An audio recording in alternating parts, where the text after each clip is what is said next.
اللہ رب العزت نے اس دنیا میں ہمیں آخرت کی تیاری کے لیے بھیجا ہے۔ یہ مختصر سی زندگی حقیقت میں موت کی امانت ہے۔ جب کبھی ہمیں کسی کی وفات کی خبر پہنچے، اعلان ہم سنیں، اس وقت ہمارے اندر ایک شعور بیدار ہونا چاہیے، اور وہ یہ کہ جانے والے کی قیامت قائم ہو گئی۔ علقمہ رضی اللہ تعالی عنہ ایک جنازے میں شریک تھے، اس کو دفنایا جا رہا ہے تو وہ فرمانے لگے اما ھذا فقد قامت قیامتہ،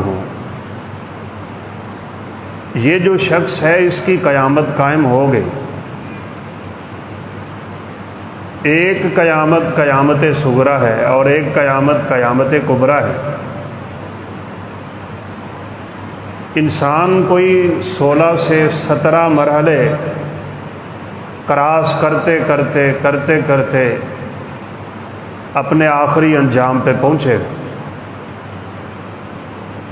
اور یہ جو مراحل ہیں یہ حقیقت میں بڑے کربناک ہیں، بڑے سخت ہیں۔ اس لیے سیدنا علی رضی اللہ تعالیٰ عنہ فرمایا کرتے تھے کونوا ابناء الآخرہ ولا تکونوا ابناء الدنیا، لوگوں آخرت کے بیٹے بن جاؤ، کبھی دنیا کے بیٹے مت بننا۔ الدنیا مدبرہ والآخرۃ مقبلہ، یہ ایک قانون بھی ہے، ہماری زندگی کا تجربہ بھی، کہ دنیا پیچھے جا رہی، آخرت آگے آ رہی۔ ایک شخص کی عمر اگر 60 سال ہو گئی، وہ زندگی کی 60 بہاریں دیکھ چکا ہے، اس نے 60 سال دنیا کا سفر پیچھے چھوڑ دیا۔ اب ہر بندے کا ایک ایک لمحہ، ایک ایک لحظہ، ایک ایک سیکنڈ آخرت کی طرف بڑھ رہا ہے۔ یہ ہماری بھول ہوتی ہے کہ ہم کہتے ہیں بڑے بڑے ہو رہے ہیں، ہم حقیقت میں بڑے نہیں ہو رہے ہوتے، ہم چھوٹے ہو رہے ہوتے۔ ہمارے زندگی کے ایام لکھے ہوئے ہیں، ایک لمحہ وہاں سے فرشتے بالکل تاخیر نہیں کریں گے۔ اذا جاء اجلها لا يستأخرون ساعة ولا يستقدمون، نہ وہ پہلے آئیں گے نہ بعد میں آئیں گے، جو لمحہ اور لحظہ میری اور آپ کی موت کا لکھا ہوا ہے فرشتہ تب آئیں۔ اور اگلی بات یہ ہے کہ جہاں لکھا ہوا ہے، جیسے لکھا ہوا ہے، کس حالت میں ہے ہم نہیں جانتے۔ اس لیے دعا بھی کرتے رہنا چاہیے کہ اللہ رب العزت ہمارا خاتمہ بالخیر فرمائے۔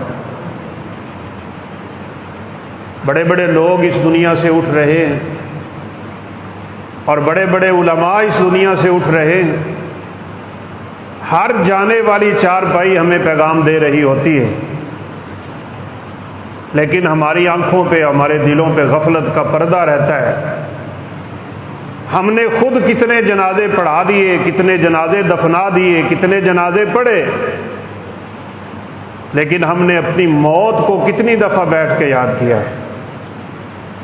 ہم نے اپنے اس موت کے مرحلے کی کتنی دفعہ تیاری کی؟ وہ لوگ یقیناً خوش قسمت ہیں، وہ اللہ رب العزت کے مقرب ترین لوگوں میں شمار ہونے والے ہوتے ہیں، جو کثرت سے اپنی موت کو یاد کرتے ہیں۔ جس شخص کی یہ عادت ہے، یہ فطرت ہے کہ وہ اپنی موت کو یاد رکھتا ہے، ہر لمحے میں، ہر جگہ پہ، ہر موقع پہ، اور یہ تو یقینی بات ہے، اس سے کسی کو فرار ہے ہی نہیں، کہ ہماری زندگی کا کوئی ایک دن ایسا ہے جو آخری دن ہے، ہماری زندگی کی کوئی ایک شام ہے جو آخری شام ہے۔ اور ہماری زندگی کی کوئی تو رات ہے جو ہماری آخری رات ہے، اور عین ممکن ہے آج کی رات۔ ایک شخص وضو کرنے لگا تو مسواک کر رہا، مسواک اس کے منہ میں ہے، اس نے ٹوٹی کے اوپر اپنا سر رکھا اور اسے موت آ گئی۔ یہ زندگی ہے انسان کی۔ اور یہ پچھلے دنوں تو ایک آدمی جوس پی رہا تھا، تو جوس کا ایک حصہ اس کے ناک میں چلا گیا، بس وہ ناک میں کیا گیا کہ اس کی موت واقع ہو۔ ہماری زندگی امانت ہے اور یہ پانی کا بلبلہ ہے، جسم سے روح کا جدا ہونا ہی تو ہے، اور ہم مٹی میں۔ یہ روح جو اللہ رب العزت نے ہمیں عطا کی اور اس کے ملنے سے جسم حرکت کے قابل ہو گیا، یہ ایک دم نکل جائے گی۔ اور یاد رکھیے جو آنے والے مرحلے ہیں ان کا ہمیں شعور تک نہیں ہے کہ وہ کیا ہے۔ امام ابن القیم رحمۃ اللہ علیہ نے یہ بڑی خوبصورت وضاحت لکھی ہے کہ ایک روح کا تعلق ہمارے جسم کے ساتھ ماں کے پیٹ میں بھی تو تھا نا، ہمیں اس کا شعور ہی نہیں ہے۔ حالانکہ ہم سنتے تھے، حالانکہ ہماری آنکھیں تھیں، زبان بھی تھی، ہم بول بھی سکتے تھے، وجود بھی تھا، جسم بھی تھا، روح بھی تھی، لیکن ہمیں کوئی شعور نہیں۔ اور یقیناً ہم میں سے کوئی اپنی اس زندگی کے کسی بھی مرحلے سے نہ واقف ہے اور نہ اس کی کیفیت اور حیثیت کو جانتا ہے۔ اس لیے ایک بات یاد رکھیں، قبروں میں نہ جانے ہم کتنی دیر پڑے رہیں گے۔ سیدنا آدم علیہ الصلاۃ والسلام سے لے کے اب تک ہزاروں سال بیت گئے، کچھ لوگ قبروں میں پڑے ہیں۔ یہ قبروں والے دو حال سے خالی نہیں ہیں، کچھ کی قبر کا دورانیہ ایسا ہے جیسے ہمیں ماں کے پیٹ میں کوئی شعور نہیں تھا، کوئی پتہ نہیں تھا، کوئی تکلیف نہیں تھی۔ ان کی قبروں کی زندگی اتنی خوبصورت ہے کہ نبی کریم صلی اللہ علیہ وسلم نے فرمایا ان کی قبر کو اللہ جنت کا باغ بنا دیتا ہے،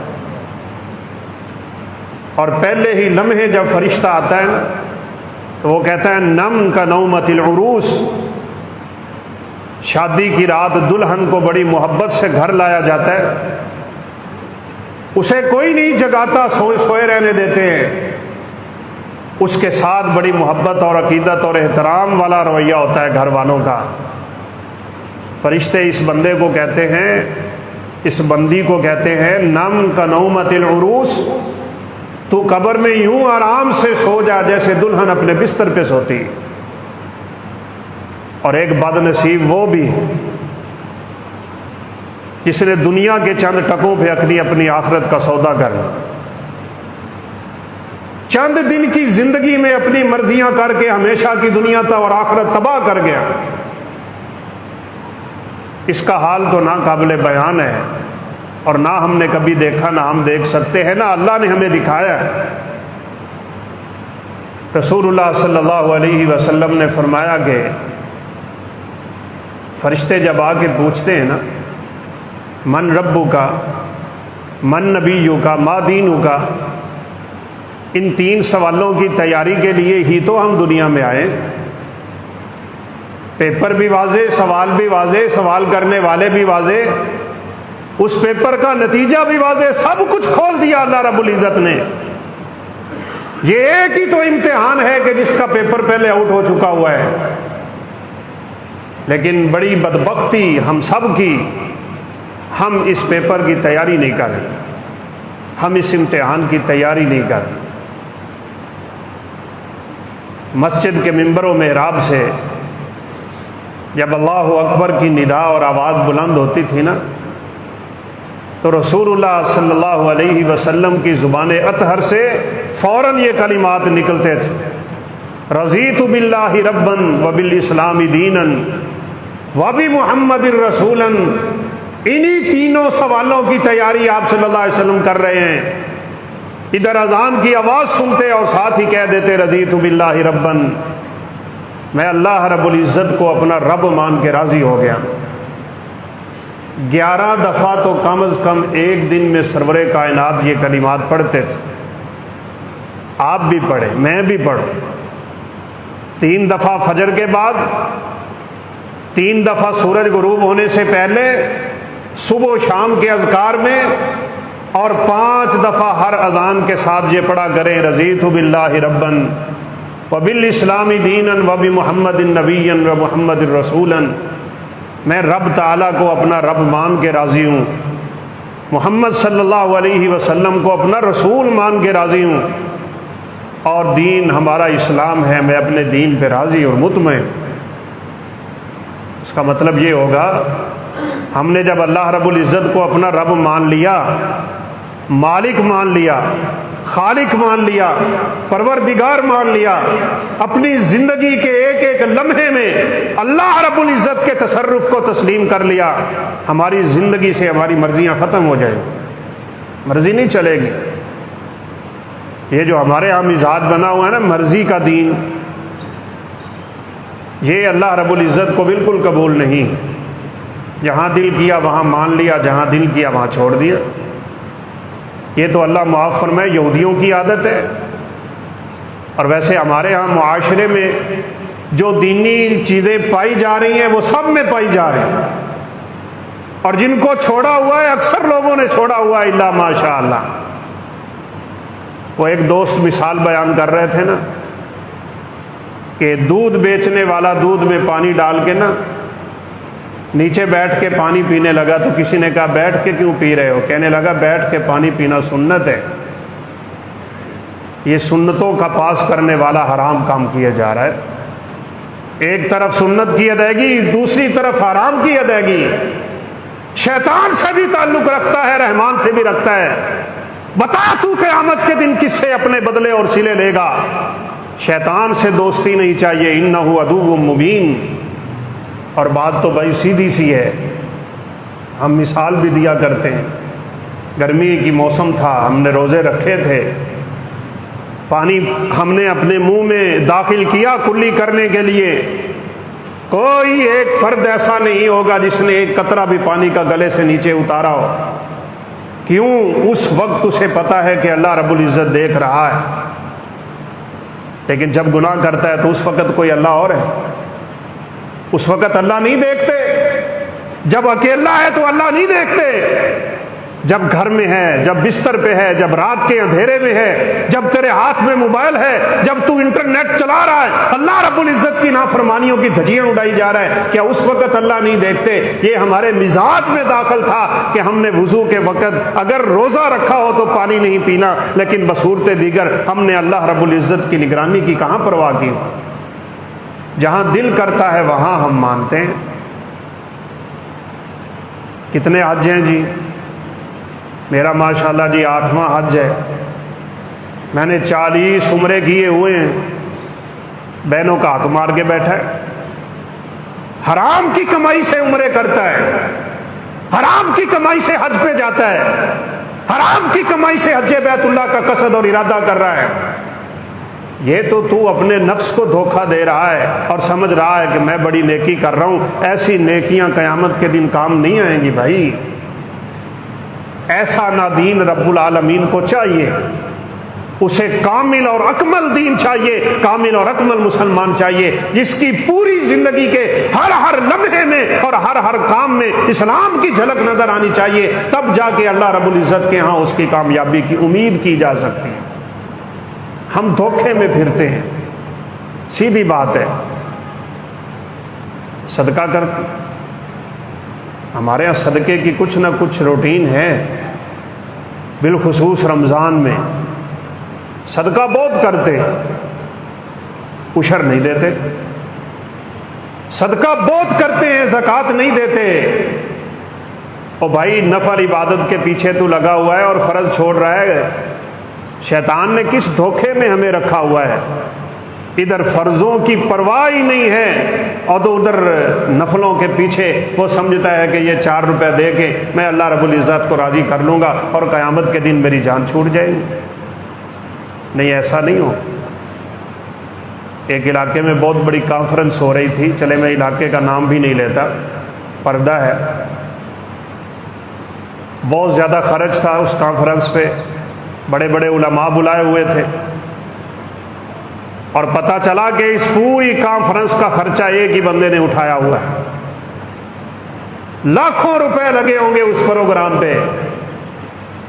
اور دوران پروگرام کیا منظر تھا جب ایک آدمی نے کھڑے ہو کے اعلان ہی کر دیا، کہا سنو، یہ جو کانفرنس کروانے والا ہے، یہ پروگرام کروانے والا ہے، 4 سال ہو گئے اس نے میرا 10,000 روپیہ دینا ہے، وہ نہیں دے رہا، ادھر 10 لاکھ لگانے کو تیار ہے، اور جس کا 10,000 دینا ہے وہاں اسے پرواہ ہی نہیں ہے۔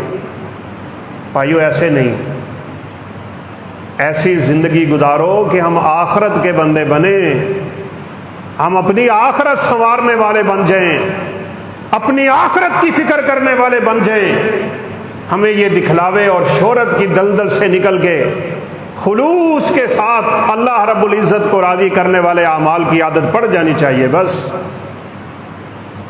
منکم من یرید الدنیا ومنکم من یرید الآخرہ، کچھ تم میں سے دنیا کے طالب ہیں، بس ان کی بھاگ دوڑ دنیا، ان کے اعمال دنیا کے لیے، دکھلاوے کے لیے، لوگوں کے لیے، خاندان کے لیے، کنبے قبیلے کے لیے، اپنے سب رشتہ داروں کے لیے، دوستوں کے لیے ہوتے ہیں۔ قیامت کے دن اللہ رب العزت کے دربار میں اور اللہ رب العزت کے ترازو اور وزن میں یہ سارے کے سارے اعمال نعوذ باللہ ہواؤں میں اڑا کے رکھ دیے جائیں۔ یہ بات یاد رکھیے گا، جو قیامت کے دن ترازو لگے گا نا، ہمارے اعمال پہلے گنے جائیں گے، ہمارے اعمال کو پہلے گنا جائے گا، تعداد شمار ہوگی، کتنی نمازیں پڑھی ہیں میرے بندے نے، کتنے حج کیے، کتنے عمرے کیے، کتنی زکاتیں ادا کی، کتنے صدقات، خیرات، نوافل، عبادتیں، ریاضتیں، یہ تہجدیں اور رات کا قیام اور وطر اور نہ جانے کیا کیا ہے، پہلے ان کو گنا جائے گا، اور گننے کے بعد پھر ان کو نامہ اعمال کو اللہ رب العزت کے ترازو میں تولا جائے گا۔ بعض عمل گننے میں آ گئے لیکن تولنے میں نہیں آئے، یہ بات یاد رکھیں، گنے گئے، شمار ہو گئے کہ اس بندے کی زندگی کی نمازوں کی تعداد 1200 ہے مثلا، لیکن اللہ رب العزت ہم سب کو معاف فرمائے، وہ 1200 نمازیں جب ترازو میں رکھی جائیں گی، ترازو سب کی سب نمازوں کو نیچے گرا دے گا، ایک نماز بھی اس کے کام نہیں آئے، ایک نماز بھی نہیں تولی جائے گی، اور ایک نماز کا بھی وزن نہیں ہوگا۔ یہ قیامت کے دن لگنے والا جو بڑے عدل کا ترازو ہے نا، وَنَزَعُ الْمَوَازِينَ الْقِسْطَ لِيَوْمِ الْقِيَامَةِ، اس کو اللہ رب العزت نے 2 بڑی صلاحیتیں دی ہوئی آٹومیٹکلی طور پہ۔ جیسے میں رات کو بھی یہاں پروگرام گاؤں میں تھا تو یہی مثال دے رہا ہوں، آج کل انٹرنیٹ کی دنیا ہے، آٹومیٹکلی جواب آتے ہیں، آپ میسج کریں ریپلائی آتا ہے، اور بڑی بڑی ایسی ویب سائٹیں موجود ہیں جہاں آٹومیٹکلی طور پہ حساب خود بخود ہوئے جا رہے ہیں۔ یہ اللہ رب العزت کے بندے کی بنائی ہوئی ٹیکنالوجی جو اتنی آٹومیٹک ہے کہ سیکنڈ سے پہلے انسان کو جواب نکال کے باہر رکھ دیتی ہے۔ آپ ایکسل پہ جا کے ذرا حسابات کر لیں، لاکھوں کے کیا، کروڑوں کے کیا، اربوں کے کیا، ایک کلک سے ایک دم پورا کا پورا حساب نکال کے سامنے کر دیتا ہے۔ اور جب اللہ رب العزت انسان کا قیامت کے دن حساب لے گا، کیا وہ حساب اتنی تیزی سے نہیں ہوں گے؟ کیا وہ آٹومیٹکلی طور پہ نامہ اعمال کو اڑانے کے قابل نہیں ہوگا؟ وہ قابل ہے، ان فرشتوں کے ذریعے، ان نامہ اعمالوں کے ذریعے اللہ انسان کی نیکیوں کو ہواؤں میں اڑا دے گا، ترازو نیچے پھینک دے گا، جن نیکیوں میں اللہ رب العزت کے علاوہ ہماری زندگی میں کوئی بھی نیت داخل ہو جائے گی، اللہ رب العزت کو ایسے اعمال کی کوئی ضرورت نہیں ہوگی۔ تھوڑا کر لیں لیکن کریں اللہ رب العزت کو راضی کرنے کے لیے۔ ایمان شرط ہے، احتساب شرط ہے، خلوص شرط ہے، ومن اراد الآخرۃ وسعى لها سعيها وهو مؤمن فاولئک کان سعیهم مشکورا. یہ اللہ کی شرطیں لگی ہوئی ہیں. اللہ ان عملوں کی قدر کرے گا، ان اعمال کو تولے گا، ان اعمال کو اللہ شمار ہونے دے گا، اور ان اعمال کی قدر رب تعالیٰ کے ہاں ہوگی جن اعمال میں انسان صرف اور صرف اپنے رب کی رضا کو شامل کرے گا. بس آخرت کے بندے بن، اپنی فکر آخرت کی طرف موڑ دیں. عبدالسلام بھٹوی صاحب کے جنازے پہ الحمدللہ شرکت کا موقع ملا. اپنی زندگی میں کئی دفعہ کبار علماء کے جنازے پڑھنے کا موقع نصیب ہوا. انسان کو تب پتہ چلتا ہے کہ یہ وہ لوگ ہیں کہ جن کے اعمال کی اللہ رب العزت قدر کرتا ہے. ہزاروں اور لاکھوں کا مجمع، توحید پرست لوگ، اہل علم کا کثیر تعداد میں حاضر ہو جانا.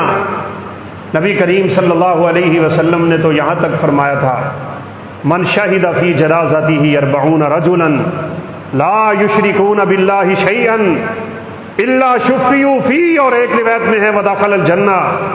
جس بندے کے جنازے میں 40 توحید پرست شریک ہو جائیں جنہوں نے کبھی اپنے رب کے ساتھ شرک نہ کیا ہوگا، اللہ ان کی سفارش کو قبول کر کے اس کی مغفرت کا فیصلہ فرما دیں.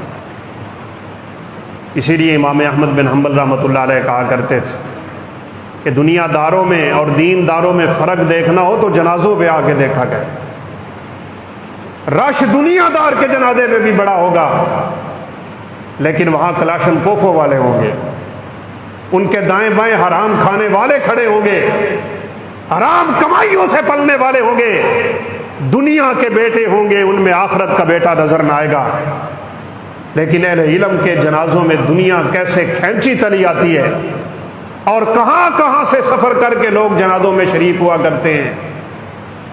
اور سیدنا امام احمد بن حنبل رحمۃ اللہ علیہ فرمایا کرتے تھے بعض لوگ اللہ کے ایسے برگزیدہ ہوتے ہیں کہ ان کا جنازہ پڑھنے سے ان کی مغفرت تو اللہ رب العزت کے ہاں یقینی ہوتی ہے، اللہ جنازہ پڑھنے والے کو بھی معاف فرما دیا گیا.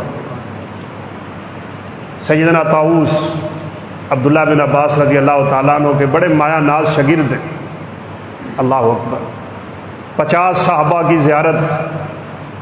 اتنے نیک تھے، اتنے نیک تھے، اتنے متقی اور پرہیزگار تھے. اللہ رب العزت نے انہیں 40 حج کرنے کی توفیق دی ہوئی تھی. جا رہے ہوتے تھے تو سیدنا عبداللہ بن عباس رضی اللہ تعالیٰ عنہ فرمایا کرتے تھے لوگوں کسی نے دنیا میں چلتا پھرتا جنتی دیکھنا ہو تو یہ طاؤوس جا رہا ہے، اللہ رب العزت اس بندے کو اپنی جنت کا مہمان بنا چکا ہوں. انتم شہداء اللہ علی الارض. پہلے بھی حدیث بیان کی.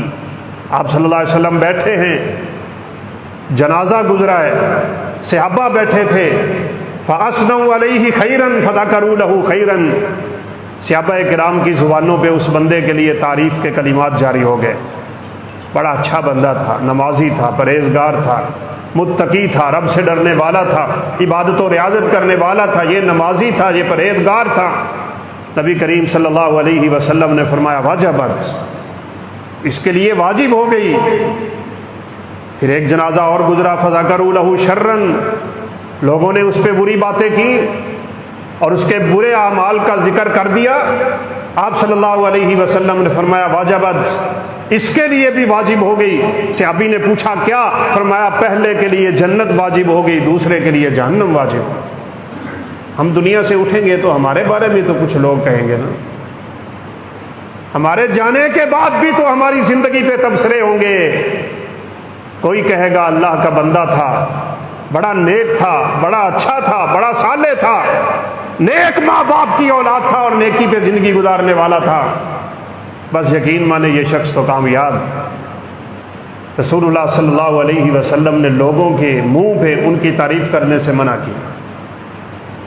اور بالخصوص جس بندے کا ایمان کمزور ہو اور تعریفیں سن کے پھول پڑے، ایسے کے بارے میں تو آپ صلی اللہ علیہ وسلم نے فرمایا اس کی تو کمر ہی ٹوٹ جاتی ہے. کوئی تعریف کر، شیطان خوش ہو جاتا ہے. لیکن اگر وہ اللہ کا بندہ ہے اور وہی آخرت کا بندہ ہے، اسے دنیا کی فکر نہیں، اس کی اگر کوئی تعریف کر دے اور اس کے دماغ میں کوئی تکبر اور غرور گھمنڈ یا اس طرح کی کوئی چیز نہیں آتی تو یہ جائز تو ہے، لیکن صحابہ کرام اس کو اچھا نہیں سمجھتے تھے۔ ایک صحابی آ رہے تھے تو لوگوں نے ان کی تعریف کر دی، اب وہ اسی خوف سے اور اسی ڈر سے رسول اللہ صلی اللہ علیہ وسلم کی خدمت میں حاضر ہو گئے اور آپ سے اس بات کا تذکرہ کیا کہ یہ ہمیں اچھا نہیں لگا، لوگ ہمارے ہی منہ پہ ہماری تعریف کر رہے ہیں۔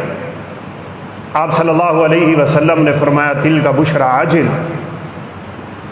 میرے صحابی یہ تو پھر اللہ رب العزت کی طرف سے تیرے جنتی ہونے کا پہلے ہی اعلان ہو چکا ہے، یہ تو تجھے پہلے خوشخبری مل رہی ہے۔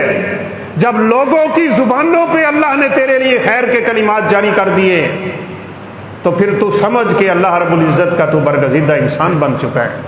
بھائی ہمارے خلاف گواہی ہوگی یا ہمارے حق میں گواہیاں ہوں گی، اس لیے بس اپنے دماغ سے یہ دنیا کا جھنجٹ جب تک نکلے گا نہیں نا تب تک ہمارے دلوں میں آخرت کی محبت اور شوق اور ذوق پیدا نہیں ہوتا۔ یہ دنیا اور آخرت نبی صلی اللہ علیہ وسلم نے فرمایا ایک دل میں جمع نہیں ہو سکتے۔ اس حدیث کو یاد کر لو، یاد کر لو، یاد کر لو۔ جس بندے کے دل میں دنیا کی محبت بیٹھ جائے گی آخرت کی محبت نکل جائے گی، اور جس بندے کے دل میں آخرت کی محبت بیٹھ جائے گی اس کے دل سے رب کعبہ کی قسم دنیا کی محبت نکل جائے گی۔ ایک دفعہ امیر المومنین سیدنا عمر فاروق رضی اللہ تعالیٰ عنہ کہا کہ شام کے علاقہ حمص میں سنا ہے غریبوں کی تعداد زیادہ ہے، مفلس لوگ، نادار قسم کے لوگ، کمزور قسم کے لوگ بیچارے جن کا گزران بہت مشکل ہو رہا ہے، ان کی ذرا لسٹ تو بنا کے میری طرف بھیج دو۔ میں تو آپ سے بھی کہوں گا اپنے علاقے کے غریبوں کی کبھی لسٹ بنا لیں، اپنے قرب و جوار کے پڑوسیوں کی کبھی لسٹ بنا لیں۔ یہ ہمارے غریب ابسائے، یہ ہمارے غریب افراد، کبھی ان کے ساتھ تعاون کی سوچ پیدا کریں، اپنے ساتھیوں سے مل کے کریں۔ اللہ رب العزت کی رضا کا اعلان ہو جاتا ہے جس بندے کے دل میں خدمت خلق کا جذبہ بیدار ہو جاتا ہے۔ فرمایا وہ حمص کے علاقے کے غریبوں کی لسٹ تو منگوائے دو۔ اللہ اکبر۔ جب سیدنا امیر المومنین عمر فاروق رضی اللہ تعالیٰ عنہ کے سامنے لسٹ آئی نا تو عمر فاروق دیکھ کے حیران رہ گئے۔ سب سے پہلے جس بندے کا نام لکھا ہوا تھا وہ شام کے علاقے حمص کا گورنر ہے، امیر المومنین کی طرف سے مقرر کردہ گورنر۔ حیران ہو گئے کہ گورنر ہو کے غریبوں میں اس کا نام، اور وہ بھی ٹاپ پہ لکھا ہوا ہے۔ لوگوں سے پوچھا کہ گورنر کا نام غریبوں کی لسٹ میں، اور وہ بھی سب سے پہلے؟ لوگوں نے کہا ہاں امیر المومنین، پورے حمص میں آپ کے گورنر سے زیادہ کوئی غریب ہے ہی نہیں، سب سے زیادہ غریب۔ گورنر ہو کے، عہدیدار ہو کے، حکمران ہو کے کیسی زندگی گزارنے والے ہیں یہ لوگ؟ یہ ہیں آخرت کے بیٹے، آخرت کے بیٹے۔ منکم من یرید الدنیا ومنکم من یرید الآخرہ۔ امیر المومنین نے پیسوں کی ایک تھیلی تیار کی، اس میں اشرفیاں ڈالیں، حمص کے گورنر کی طرف روانہ کر۔ کہا جا رہے ہو، لسٹ لے کے آئے ہو، یہ میرے گورنر کو پہنچا دینا کہ امیر المومنین نے تجھے یہ تحفہ بھیج دیا ہے۔ اللہ اکبر۔ گھر میں بیٹھے تھے، اشرفیوں کی تھیلی، دینار اور درہم، سونے اور چاندی کے سکے ہوا کرتے تھے، ان کے سامنے رکھے گئے تو انہوں نے پوچھا یہ کیا ہے؟ کہا امیر المومنین کی طرف جو لسٹ گئی تھی آپ کا نام پڑھ کے امیر المومنین نے آپ کے لیے تحفہ بھیجا ہے۔ چونکہ یہ ایلچی اور یہ وفد اور یہ مہمان مدینہ سے واپس آیا تھا، لوگ بھی بیٹھے ہوں گے، بڑی اونچی آواز میں کہنے لگے انا للہ و انا الیہ راجعون۔ لوگ لرزے، کہا کیا ہوا؟ امیر المومنین فوت ہو گئے؟ عمر فاروق کی وفات پہ انا للہ پڑھ رہے ہو؟ یہ ابھی مدینہ سے آیا ہے، شاید اس طرح کی خبر تو نہیں ملنی۔ آپ ذرا ان کے الفاظ سنیں، یہ دنیا سے جان کتنی بچانے والے لوگ ہیں، خدا کی قسم۔ انہوں نے کہا نہیں امیر المومنین فوت نہیں ہوئے، اس سے بڑا صدمہ ہو گیا ہے۔ کسی نے کہا اس سے بڑا کیا صدمہ؟ کہا میرے گھر میں دنیا داخل ہو گئی، میرے گھر میں دنیا داخل ہو گئی، یہ درہم و دینار کے سکے میرے گھر میں نے ساری زندگی عاجزی اور انکساری میں گزار دی، دنیا سے بے رغبتی میں گزار دی، اب میرے جانے کا وقت قریب ہو اور میرے گھر میں درہم و دینار۔ اللہ کی بندی سن رہی، اللہ بیویاں بھی دے نا تو ایسی نیک بیویاں۔ الدنیا کلھا متاع وخیر متاع الدنیا المرأۃ الصالحہ۔ آگے بڑھی اور کہنے لگی میرے سر کے تاج آپ اتنے پریشان کیوں ہیں؟ اگر آپ کو یہ دنیا اتنی تنگ کر رہی ہے تو یہ سارے کا سارا مال اپنے رب کے رستے میں صدقہ کر، نہ گھر میں کچھ رہے گا نہ آپ کی پریشانی بڑھے گی۔ اور میرے سامنے قرآن ہے، منبر رسول ہے، رب کعبہ کی قسم ہمارے گھر میں کتنا کچھ ہے، لیکن ہم ناشکرے ہیں، ناشکرے۔ اور اس ناشکری کی سب سے بڑی وجہ سمجھ لیں، ہم دنیا کے معاملے میں اپنے سے اوپر والے کو دیکھتے ہیں اور دین کے معاملے میں اپنے سے نیچے والے کو دیکھتے ہیں۔ معاملہ برعکس ہے۔ نبی کریم صلی اللہ علیہ وسلم نے فرمایا دنیا کے معاملے میں اپنے سے نیچے والے کو دیکھا کرو، ان کو دیکھو جن کے گھر میں چولہا بھی نہیں چلتا۔ تبھی تو میرے پیغمبر نے اس طرح کی زندگی گزاری ہے نا، 2 مہینے آپ کے گھر میں چولہا نہیں چلتا تھا۔ ایک دفعہ امیر المومنین عمر فاروق رضی اللہ تعالیٰ عنہ کہیں کیسر و کسرہ کے علاقے سے واپس پلٹے نا، تو آپ صلی اللہ علیہ وسلم کے گھر میں تشریف لے گئے۔ آپ آرام فرما رہے تھے، کس حالت میں؟ آپ کے بدن پہ چادر نہیں، نیچے کھجور کی چٹائی ہے، اور آپ صلی اللہ علیہ وسلم نے اپنا پہلو بدلا نا تو چٹائی کے نشان آپ کے جسم میں پیوست ہو چکے، نیچے بچھانے کے لیے چادر نہیں ہے۔ امیر المومنین نے گھر میں نظر دوڑائی نا، ایک مشکیزہ پانی کا لٹکا ہوا ہے، ایک کونے میں خشک کھجوریں لٹکی ہوئی ہیں، اور سامنے نبی کریم صلی اللہ علیہ وسلم کے 2.5 کلو جو پڑے ہیں۔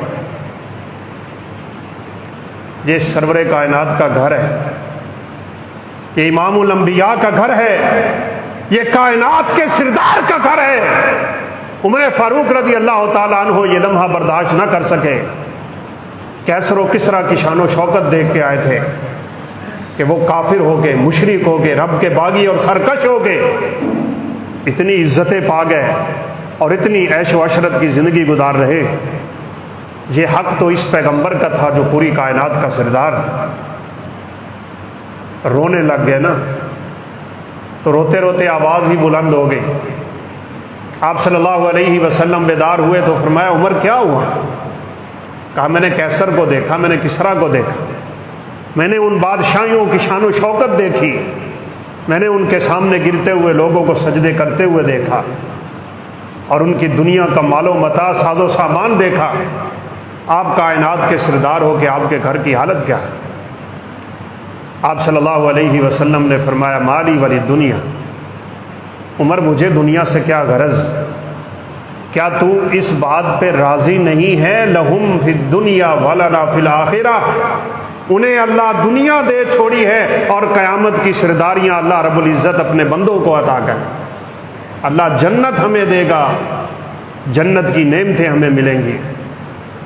اس لیے ایک حدیث مبارکہ میں آتا ہے کہ جس شخص نے پوری کی پوری زندگی دھکوں میں گزاری ہوگی نا، تکلیفوں میں، مصیبتوں میں، آزمائشوں میں، غربت میں، فاقوں میں، بھوکے رہ کے بچوں کو بھوکا رکھے، ایسی زندگی گزارنے والا جنت کی ایک جھلک دیکھے گا تو اسے یوں لگے گا جیسے میں نے دنیا میں کوئی مصیبت دیکھی نہیں۔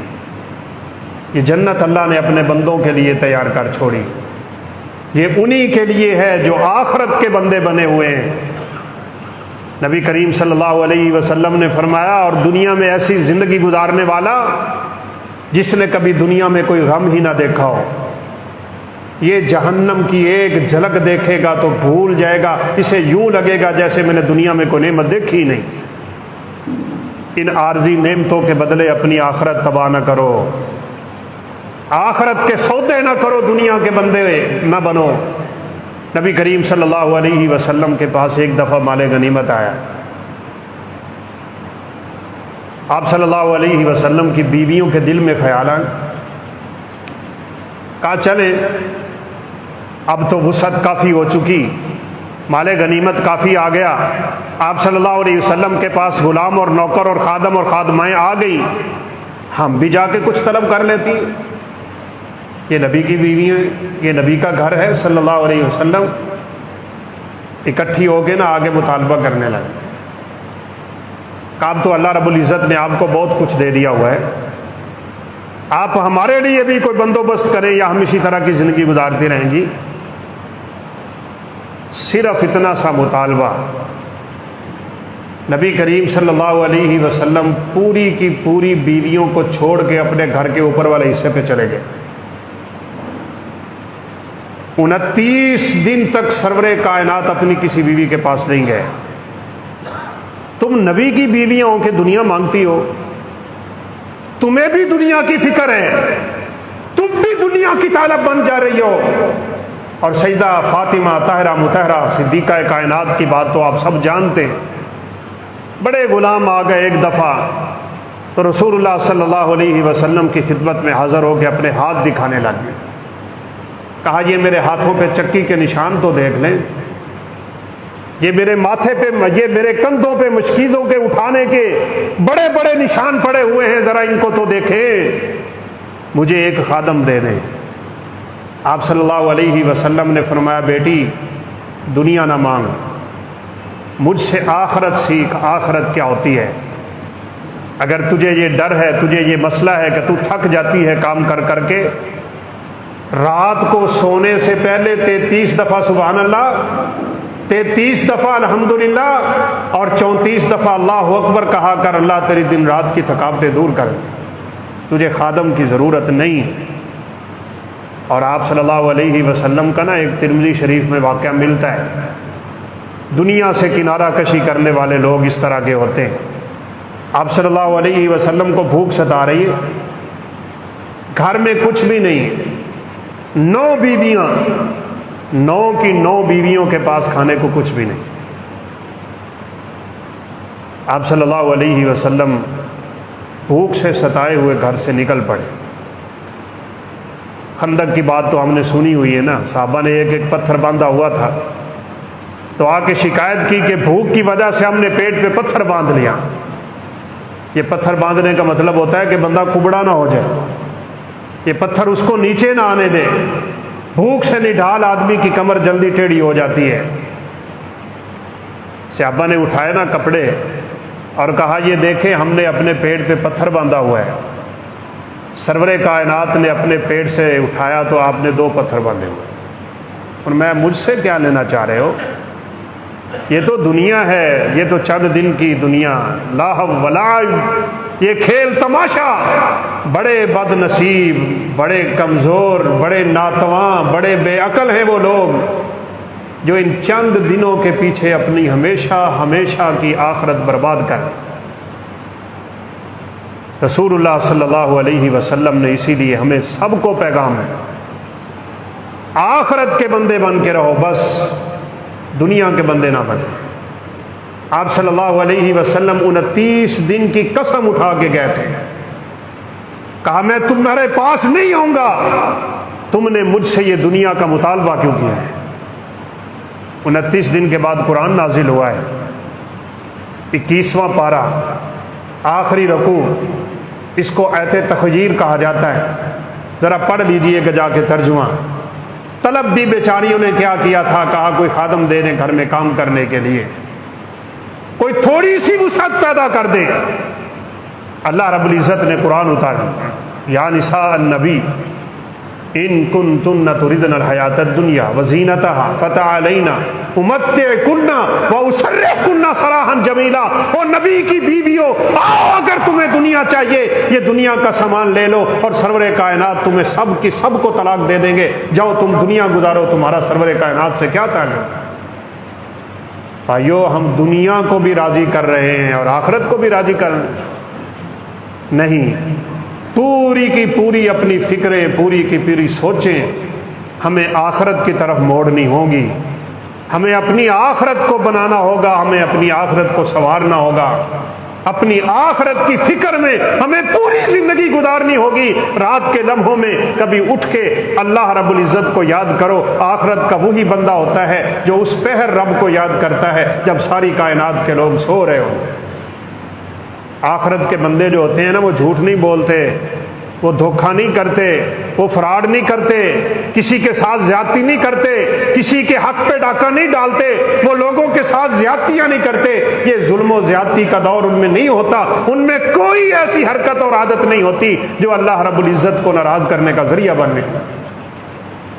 اس لیے بس ایک ہی فکر ہونی چاہیے۔ عمر فاروق کیا سیدنا عثمان بن عفان رضی اللہ تعالی عنہ جب کبھی قبر کو دیکھتے تو رونے لگ جاتے، اور اتنا روتے کہ امیر المومنین کی داڑھی آنسوؤں سے تر ہو۔ ایک دن کسی نے پوچھ لیا، کہا عثمان آپ قرآن پڑھتے ہو اتنا نہیں روتے؟ جہنم کا ذکر آتا ہے آپ اتنے نہیں روتے؟ آخرت کا ذکر آتا ہے آپ اتنا نہیں روتے؟ قیامت کی باتیں آتی ہیں آپ اتنا نہیں روتے؟ قبر کو دیکھ کے کیوں اتنا روتے ہو؟ کہا میرے پیغمبر کا فرمان ہے نا کہ قبر آخرت کی منازل میں پہلی منزل، یہی پہ فیصلہ ہو جائے گا کامیاب کون ہے اور ناکام اور نامراد کون ہے۔ ہم دنیا کے طالبوں کو دیکھ کے کہتے ہیں یہ بندہ کامیاب ہو گیا، کامیاب نہیں ہوا، یہ ہمیشہ کے لیے ناکام۔ کامیاب وہ ہے فمن زحزح عن النار وادخل الجنۃ فقد فاز، اس کو کامیابی کا سرٹیفکیٹ ملے گا جو قیامت کے دن جہنم سے بچا لیا گیا اور رب تعالیٰ کی جنت کا مہمان بن۔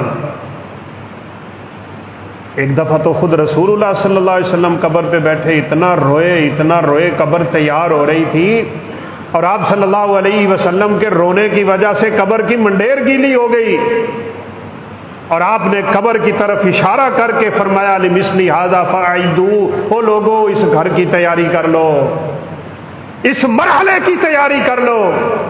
او بھائیو مرحلہ تو دنیا سے اٹھنے والا بڑا سخت ہے، آگے تو میں آپ کو بتا رہا ہوں کوئی 16-17 مرحلے ہیں، بڑا ٹائم چاہیے ان کو بیان کرنے کے لیے۔ حالت نزع میں جا کے انسان کو پتہ چل جاتا ہے، اور ساری دنیا کی فلم چلتی ہے، پوری زندگی کی فلم چلتی ہے، لیکن اس وقت کے پچھتاوے کام نہیں آتے، دروازہ بند ہو جائے گا۔ جوں ہی موت کا فرشتہ نظر آیا توبہ کا دروازہ بند، اب کوئی فائدہ نہیں توبہ کا، بھائی ابھی کرو۔ فرعون نے بھی پانی میں 2 غوطے کھا کے کہہ دیا تھا آمنت برب ہارون و موسیٰ، میں موسیٰ اور ہارون کے رب پہ ایمان لے آیا۔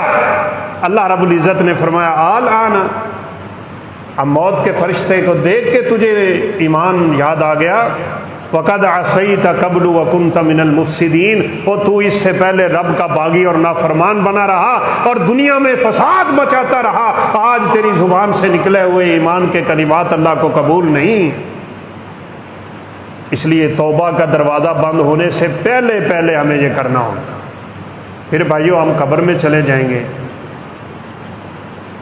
3 سوال ہیں اور ہم سب سن رہے ہیں، تیرا رب کون ہے، تیرا نبی کون ہے، تیرا دین کون سا ہے۔ یہاں تو ہمیں بڑا آسان سا لگ رہا ہے نا کہ ہم بول دیں گے اللہ ہمارا رب ہے، محمد صلی اللہ علیہ وسلم ہمارے رسول ہیں اور اسلام ہمارا دین ہے، لیکن یاد رکھیے گا نکلے گا نہیں، زبان سے نہیں نکلے گا، زبان نہیں بول پائے گی، زبان یہ اقرار نہیں کر پائے گی۔ صرف وہ آدمی ان سوالوں کا جواب دے گا جس نے دنیا میں ان سوالوں کی تیاری کی۔ ہم میں سے کتنے لوگ ہیں جو اپنے رب کو جانتے ہیں، توحید کو جانتے ہیں، رب العالمین کے اسماء و صفات کو جانتے ہیں، اللہ رب العزت کے اعمال کو جانتے ہیں، وہ رب کون ہے۔ کتنی طاقتوں کا مالک ہے۔ اور خدا کی قسم اگر ہمیں اپنے رب تعالیٰ کی ان صفات کا علم ہو جائے ہم اتنی جرت سے رب کی نافرمانی نہ کریں۔ قرآن میں ہے نا وَمَنْ عِنْدَهُ لَا يَسْتَكْبِرُونَ عَنْ عِبَادَتِهِ، اللہ رب العزت کے پاس رہنے والے کبھی رب تعالیٰ کی عبادت میں سستی نہیں کرتے، وہ فرشتے ہیں، انہوں نے دیکھا ہوا ہے رب تعالیٰ کا، کیا شان ہے اس کی، کیا مقام ہے اس کا۔ مسند احمد کی روایت میں نے پہلے بھی آپ کو سنائی ہوئی ہے، صرف اللہ جب بات کرنا چاہتے ہیں نا، بات کرنا چاہتے ہیں، نبی کریم صلی اللہ علیہ وسلم نے فرمایا لوہے کی زنجیر کو پھینکو تو وہ کڑیاں ایک دوسرے کے اوپر جب لگتی ہیں اس طرح کی آواز پیدا ہوتی ہے، اس کا مطلب یہ ہوتا ہے کہ اللہ بات کرنا چاہتا ہے، اللہ پیغام دینا چاہتے ہیں۔ اللہ رب العزت کی بات کرنے سے پہلے اس آواز کے نکلنے کے ساتھ ہی نبی صلی اللہ علیہ وسلم نے فرمایا سارے فرشتے بے ہوش ہو جاتے ہیں۔ فرشتوں میں طاقت نہیں ہے رب تعالیٰ کی آواز سن لیں۔ بھائی ہم اللہ رب العزت کی نافرمانی کیسے آرام سے کر لیتے ہیں؟ اس کا مطلب ہے ہمارے ایمانوں کے زاویے بہت کمزور، ہمیں دنیا نے دھوکے میں رکھا ہوا ہے، اور پھر کچھ مولویوں نے بھی دھوکے میں رکھا ہوا ہے کہ بس ٹھیک ہے اللہ بڑا غفور الرحیم ہے، اتنا کام کر لو اور اللہ معاف فرما دے گا۔ بھائی ایسے نہیں ہے، ایمان شرط ہے، توحید شرط ہے، خلوص شرط ہے، اتباع سنت شرط ہے۔ جو عمل ان چار زاویوں سے ہو کے گزرے گا صرف وہ قبول ہوگا، اور ان چار سے کوئی بھی پیچھے ہوگا اللہ رب العزت اس کو قیامت کے دن ہواؤں میں اڑا لے گا۔ ومن اراد الآخرۃ وسعى لها سعيها وهو مؤمن، فرمایا جو آخرت چاہتا ہے اور اس کی کوشش میں لگا ہوا ہے اللہ تب اس کے اعمال کی قدر کرے گا جب وہ بندہ پکا ٹھکا اپنے رب پہ ایمان رکھنے والا ہو۔ اس لیے یہ بہت ضروری ہے، اللہ رب العزت سے دعا ہے وہ ہمیں کامل ایمان کی دولت سے سرفراز فرما دے، ہمیں آخرت کے بیٹے بنا دے، آخرت کے بندے بنا دے، دنیا کی جھنجھٹ سے اللہ ہماری جان چھڑا دے، اور یہ دنیا کی حقیقت کو اللہ ہمیں سمجھنے کی بھی توفیق دے۔ جنازوں میں شریک ہوا کریں، قبرستانوں کی زیارت کیا کریں، یتیم کے سروں پہ ہاتھ رکھا کریں، اور پھر جا کے رات کے پہر کبھی اپنے والدین کی قبر پہ بیٹھیں، اپنے رشتہ داروں کی قبر پہ بیٹھیں، اپنے جاننے والوں کی قبروں پہ بیٹھیں، دیکھیں وہاں منظر کیا ہے، کیسی ہولناک وہاں پہ انسان کی حالت ہو جاتی ہے، اور سوچیں کہ ان کے ساتھ قبروں میں کیا ہو رہا ہوگا جب انسان ان تینوں سوالوں کا جواب نہیں نہ دیتا۔ نبی کریم صلی اللہ علیہ وسلم نے فرمایا یضرب بمطارق من حدید یسمعها کل من یلیہ الا الثقلین، فرشتہ گرز مارتا ہے، فرشتہ کوڑا مارتا ہے اس کے کان کے اور اس کے کندھے کے درمیان، فرمایا سوائے انسانوں اور جنوں کے اس کی کوڑے کی آواز کو اللہ ساری مخلوقات کو سنا رہا ہو۔ آپ نے فرمایا میں دعا کرنے لگا تھا کہ یا اللہ ہمیں بھی قبر کا عذاب دکھا دے، ہمیں بھی وہ آوازیں سنا دے جو فرشتوں کی آوازیں مارنے کی ہر چیز سنتی ہے سوائے انسانوں اور جنوں کے۔ فرمایا لولا انی لدعوت ان یسمعکم عذاب القبر ان تدافنوا موتاکم، پھر مجھے یہی ڈر ہوا کہ اللہ نے تمہیں قبر کا عذاب دکھلا دیا، تم اپنے مردے قبروں میں دفنانا ہی چھوڑ دو۔ اس لیے بھائیو آخرت کی فکر کرنی چاہیے۔ اس دنیا میں ہمارے آنے کا مقصد اپنی آخرت کو بنانا تھا، آخرت کی تیاری کرنی تھی اور اخروی مراحل کی تیاری کرنی تھی۔ اللہ رب العزت ہماری سستیاں دور فرما دے، ہمارا پورے کا پورا رخ اللہ رب العزت آخرت کی طرف کر دے، ہم اللہ کے بندے بن جائیں، رسول اللہ صلی اللہ علیہ وسلم کے متبع بن جائیں، اور سلف صالحین کے نقش قدم پہ زندگی گزارنے والے بنیں۔ ہم اس دنیا سے اٹھیں تو اللہ رب العزت ہماری زبانوں پہ کلمہ طیبہ جاری فرما دے، اور اللہ ہمیں بغیر حساب کتاب کے اپنی جنتوں کا وارث بنائے۔ وآخر دعوانا ان الحمد للہ رب العالمین۔